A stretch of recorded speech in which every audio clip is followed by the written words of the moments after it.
There is probably no area of e-commerce in the world growing faster than B2B in the Asia Pacific region. Look at these numbers. It was 3.5 trillion US dollars in 2021 and growing to 26 trillion, not in 2030, but 2032. Unbelievable growth rate in B2B. If you are in Australia or this region doing B2B, you're part of that trend. Globally, it's still growing at 20% over the next several years. That is far faster, of course, than the B2B industrial economy overall, which is only growing at 2.5%. And right now, about 20% of all global B2B is conducted online. We'll be at almost 40% by 2030. Doubling, nearly doubling as a percentage of the economy. So extraordinary growth rate. We're at a point now where this is just mainstream. More than 2/3, as much as 3/4 of all B2B buying experiences are being conducted partially online. Why? It's because business buyers are using the internet to find suppliers, evaluate suppliers, make orders, make reorders. It's so much more convenient, and it is the norm. Not becoming the norm, it is the norm today. The evolution of B2B has also taken very significant strides forward in the last few years. If you go back to the year 2000, it was really pioneered by the big ERP players, Oracle and SAP, who bought Hybris and bought ATG. Magento came along, but we were still in the era of on-premise software, where so much of the burden of licensing software, modifying software, hosting, securing, bug fixing, versioning was placed on the individual businesses. And fundamentally, industrial companies, B2B sellers, aren't IT companies. That was a difficult era. Things really started to change after 2010. The cloud era began with the big public cloud players growing, Amazon getting the iPhone into everybody's hands. And now as we get to the 2020s, SaaS really is the present and the future, and it makes the world of conducting B2B so much simpler, faster, cheaper, more secure, and more nimble than it has ever been before. So how does BigCommerce play? We're sponsoring this booth today. We're an e-commerce platform that originally began as B2C specific, but like Magento, we've now added B2B starting around 2020, and it's a very, very big part of what we do today. We have more than 7,000 B2B customers, 1,000 plus apps and extensions in our apps marketplace, and we're very much global, despite having been founded here in Sydney, Australia back in 2009. I would also note the subsidiary I mentioned earlier, Feedonomics. Feedonomics we bought in 2021. It is the largest company in the world that does catalog and feed management. So think about getting your catalog of products out of your ERP and into your e-commerce platform, which can be BigCommerce but doesn't have to be, or out of your e-commerce platform and then into the channels where your catalog is consumed, ad channels, marketplace, etc. That's what Feedonomics does.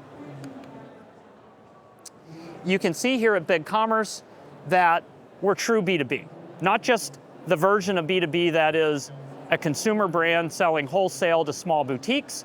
It's hardcore B2B, manufacturers selling to their buyers, distributors, wholesalers, professional services firms.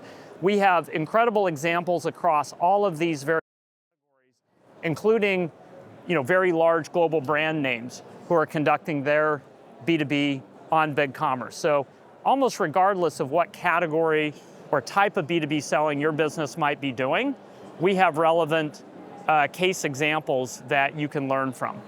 Our suite of products is very extensive. So BigCommerce can do the type of complex B2B that includes multi-storefront. If you have multiple business divisions or brands, multiple geographies, you want to sell B2B plus B2C, you can do that all within one master account on BigCommerce with N number of storefronts for each of those use cases.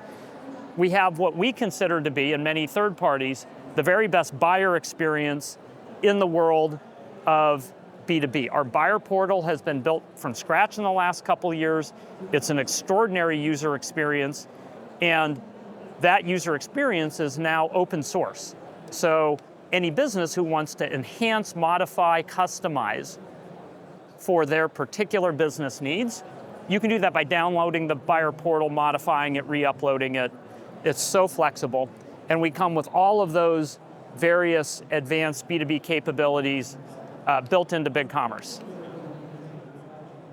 So the actual Olympics, every year, the very best technology analyst in the world of B2B e-commerce is Andy Hoare, who has a research firm called Paradigm.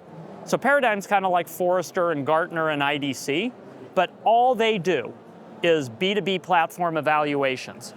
And he actually will award gold, silver, and bronze medals in each of 12 different categories to the world's best B2B e-commerce platforms.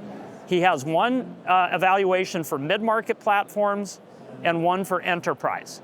And in the most recent Olympics of B2B e-commerce, where he's evaluating the world's best B2B platforms, the actual winner with the most gold medals and medals in all 12 categories, and if you award 3 points for every gold, 2 for silver, 1 for bronze, the runaway winner in the mid-market was BigCommerce, far ahead of our competition, including SAP and Oracle and Commerce Tools. We did not win an enterprise. We were tied for 4th, but we were only 2 points away from being tied for 2nd. And I think next year we'll probably be up to 2nd in enterprise B2B. So that's the Olympics for B2B e-commerce. BigCommerce was actually the top-rated B2B platform in the world, according to Paradigm. And others like IDC have also rated us a leader. So if you are considering B2B, or you're actually already using us like Anthony is, you're in great hands with BigCommerce. We're investing heavily in this area, and we want to actually give you the best tools and the best capabilities of any B2B platform on planet Earth. So with that, I would like to introduce now Anthony Rubin to the stage. So Anthony Rubin is the founder of AHP Dental and Medical. He's a BigCommerce client. He's originally from South Africa, but you've been here in Australia for 20 odd years, right? Very happy, love it. Great, he loves it. Let's have a seat. And to kick us off, Anthony, could you please share the story of AHP Dental and Medical with everyone? So Brent, just to correct what you said a little bit earlier, I'm not the founder of AHP. AHP was founded in 2006. I bought the business in the beginning of 2019. AHP supplies a broad range of dental consumables, obviously to the dental trade. We, as I said earlier, we were established in 2006, and I bought into the business in 2019. Our differentiator is our competitive pricing as well as our customer service. Brent, just like you and I buy our milk and cheese from our supermarket, we like to be seen as the supplier of consumables to the dental practices. Most of our business is repeat orders. Each month the dentist has to replenish the consumables that they've used in the past month. We have around 3,000 customers and about 8,000 SKUs. Importantly, we have 3 channels of business. One is online, the other is direct through telephone or email, and the last one is through buying group portals. Our customers range in size from single-chair dentists to large multi-chair health funds such as Bupa or HCF, which you're probably not familiar with. How many total dentists are there in Australia? There's about 11,000. So you serve 3,000 of the 11,000 dentists in Australia. Yep. It's a good market share. It's a good market share, but there's room to grow. Yeah, and I think your story as we get into it, like how much of that has moved from offline buying to online, Correct. is really representative of how the world is changing. What made you decide for your e-commerce to switch to BigCommerce? Were there specific features or functionalities that influenced your decision? Sure. So when we bought the business, 75% of transactions were conducted via telephone or email. They did have an online presence, but this was front-end only and required manual input or capture afterwards. So as part of the due diligence in buying the business, we identified that one of the values to us was the ability to scale and improve processes and procedures, which we did do. And we recognized at the time that the incumbent online system wasn't the solution, and we went out to look for a B2B offering. We came across many B2C players out there, but very few B2B. And when we looked at BigCommerce, it just fitted exactly what we were after. Great. So you were wanting to transition to a more online-focused model because when you made this decision, what's that? Share the microphone.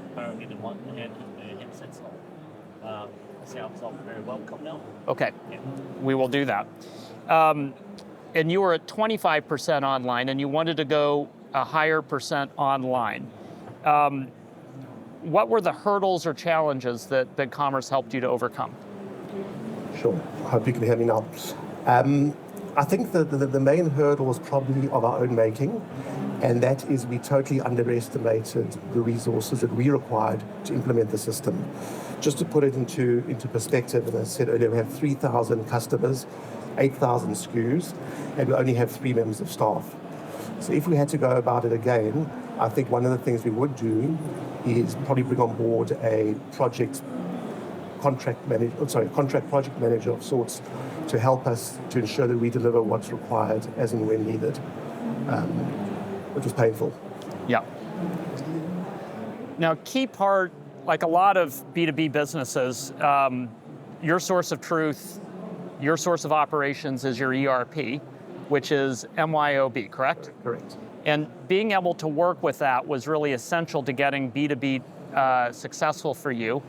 You chose to integrate your ERP, MYOB, My Integrator, who's a great BigCommerce partner. Shout out to My Integrator.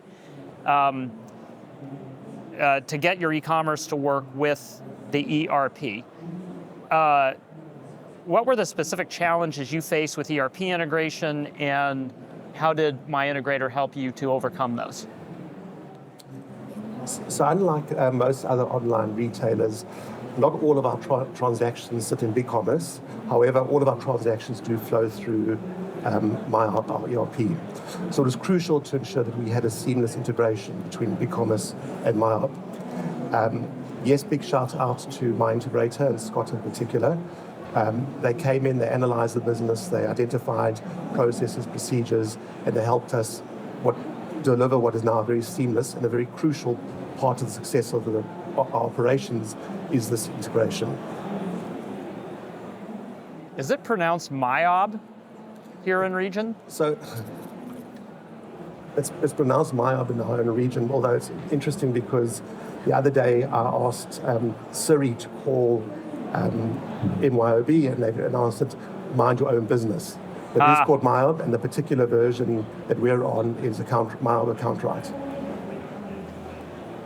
My whole goal every time I come here is to learn new things, and MyHub happens to be used by many, many of our customers in region, but I'm sitting in the United States and I see it written all the time, and I'm like, do they pronounce it MYOB or something else? And I now know it's MyHub. Good. I'm learning things. Okay.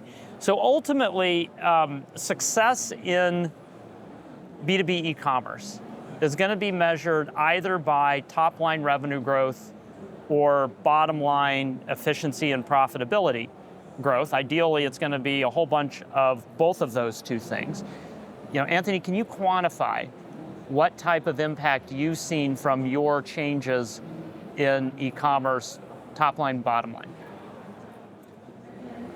So difficult to quantify in terms of financial numbers, but in terms of practicalities, as I mentioned earlier, prior to implementing BigCommerce, we had an online system, but this was front-end only, and the prior business owners were literally working 15 hours a day to keep the business running.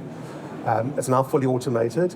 As we mentioned, it integrates directly into my ERP system.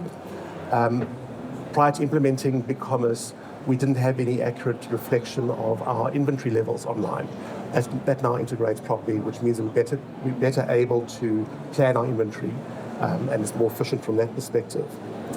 Another practical example of one of the benefits is prior to implementation, whilst we did accept credit card payments, and we did about 500 card payments per month, what would happen is the customer would phone in, speak to one of our sales team, would literally physically get up and go and punch the card number into the machine and process the payment. That's now all online. Again, thanks to my integrator, that's now fully integrated into our ERP, so which allows easy reconciliations and the like.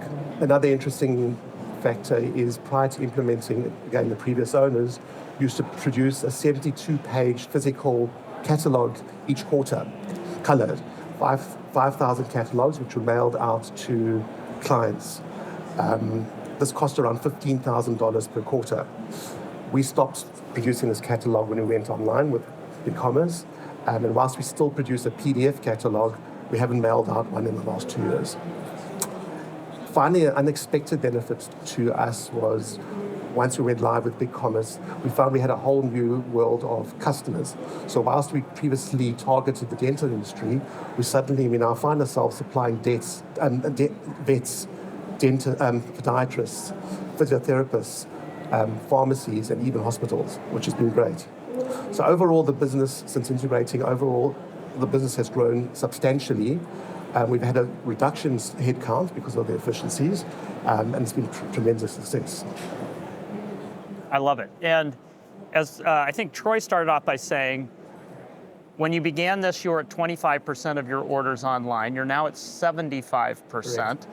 Aside from just the customer experience, have you made any other changes with your customers or the website to drive to that 75%?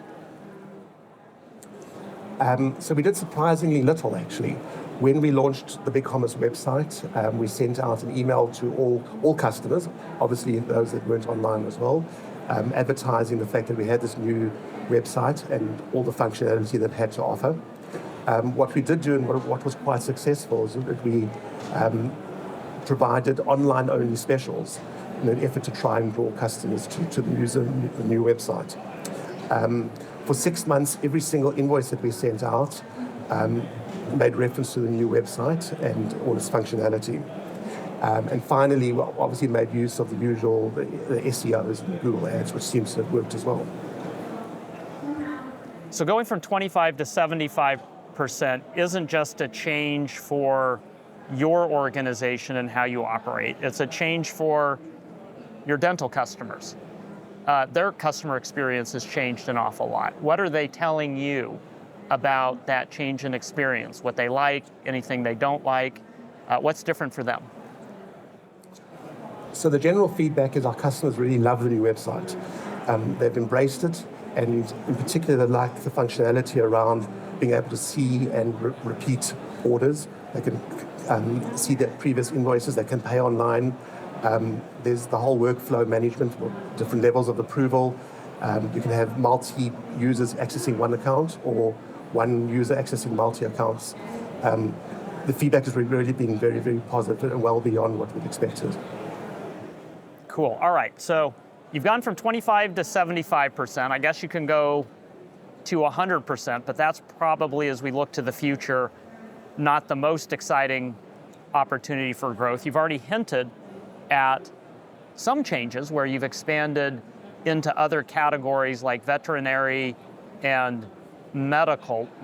What's in store for the future, and how are you planning to use BigCommerce and your website to enable that? So, yes, we are at 75%, and quite honestly, we don't expect to increase that. The reason being is that a lot of the buyers, and the buyers may be the dentists themselves and maybe the head nurse, it may be a receptionist, it may be the practice manager.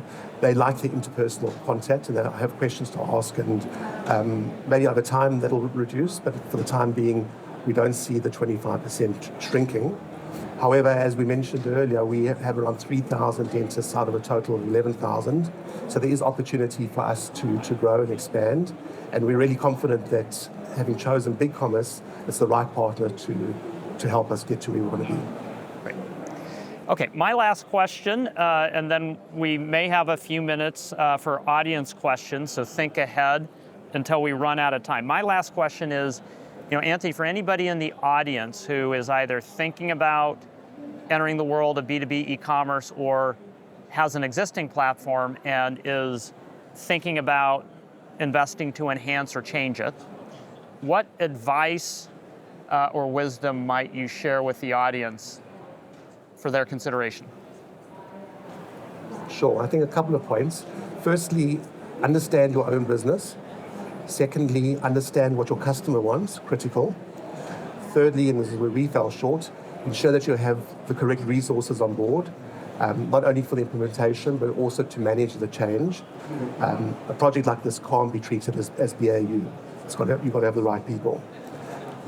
Select your partners carefully. We chose BigCommerce, very happy to have done so. We chose my integrator, again, key to the success of this project.